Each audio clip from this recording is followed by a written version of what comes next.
design, was Wake Barrows handling the video, and Jeff Roach and his team on the band, and all the folks staffing phones, prepping for the event tonight, and planning for the long road ahead. This is the most formidable, fearless group of volunteers that any San Jose campaign has ever seen, and I'm grateful they're on my side.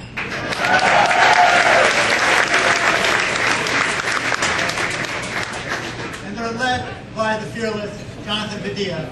Yes, thank you, John. So if you see anybody with a volunteer badge on, give them a hug before I do. I also wanted to thank members of our security committee who've been helping to get us up and running this early stage. And of course, I want to thank Mayor Susan Hammer, Mayor Tom McHenry, also Mayor Ron James, who I understand is also here. Thank you for providing us with your extraordinary example of leadership in this city. There are generations of residents that owe you all a great debt of gratitude. Thank you.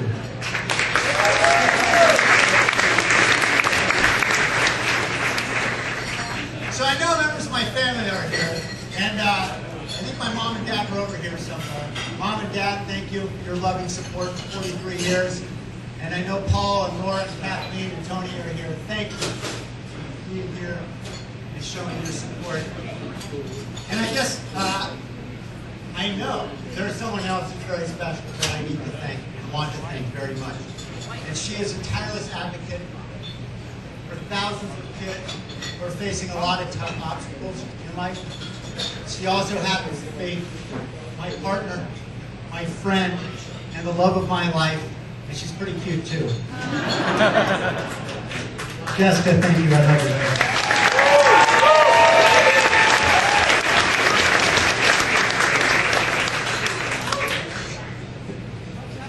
So we all have different motivations for being here. I won't let Tom expound on those, but I know some of us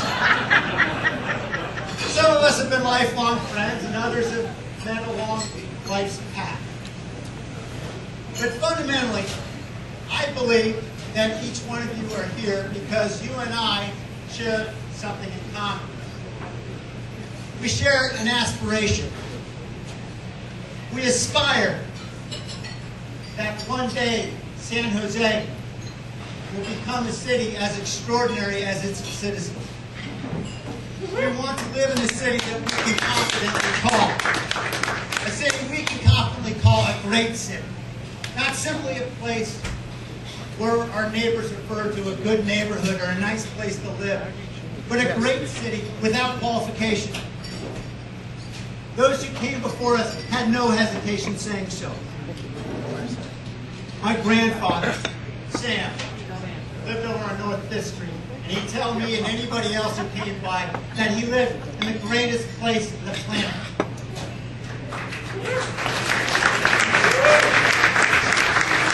Like so many first and second generation immigrant families who shaped this city and continue to build it today, he came to San Jose with little money and an 8th grade education. And in the 1940s, he and my grandmother Rosalie opened a little store just a couple blocks over here in an old building. It's currently Andy's pet. Still there. And my grandmother Rosalie would wake up at 4 in the morning to bake pies and bread for the store. And they'd open early and they'd close late at night. And families that were still recovering from the Great Depression who couldn't afford to buy anything would come around the back door at the end of the day, and they'd give away produce and bread. My grandfather told me that, yeah, those families were having a tough time. But I knew that someday their kids were going to make San Jose a great city.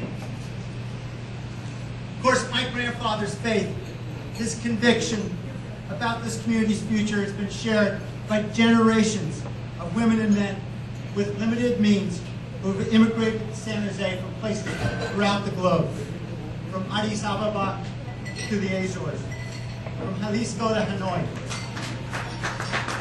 Thank you. Friends from the Ethiopian American community. And from Kyoto and County Court.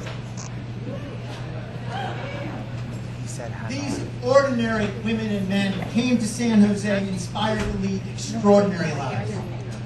They created, they imagined, and they innovated, even before the first whiff of technology came to this city. Our first startup entrepreneurs planted rows of plum, apricot, and cherry trees, transforming this to the valleys of heart's delight, feeding the fast-growing nation.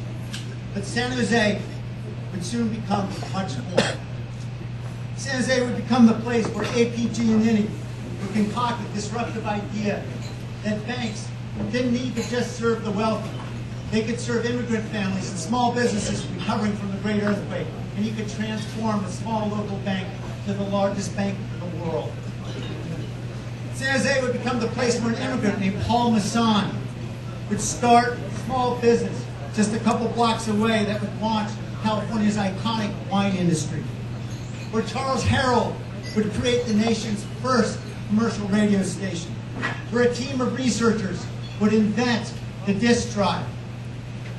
And at the same time, just a couple miles to the north, a young man in front of another grocery store, this one on Alum Rock Avenue, would start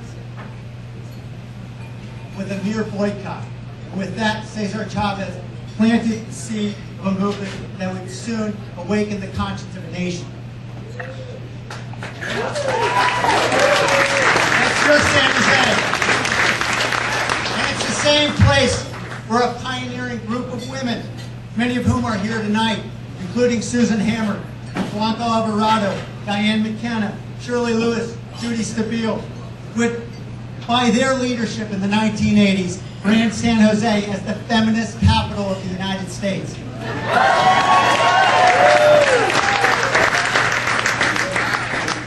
Ladies and gentlemen, this is San Jose's extraordinary legacy. This is our legacy, and we don't celebrate it enough. But what did all these pioneering women and men have in common? They had insightful minds, to be sure, but they had extraordinary spirits. Their passion did not merely make San Jose their home. It made San Jose the home of ideas that would feed the world, would revolutionize an industry, and would inspire a generation. How do we recapture that visionary passion here in San Jose? In the coming decade, we'll see new challenges and opportunities. Rediscovering San Jose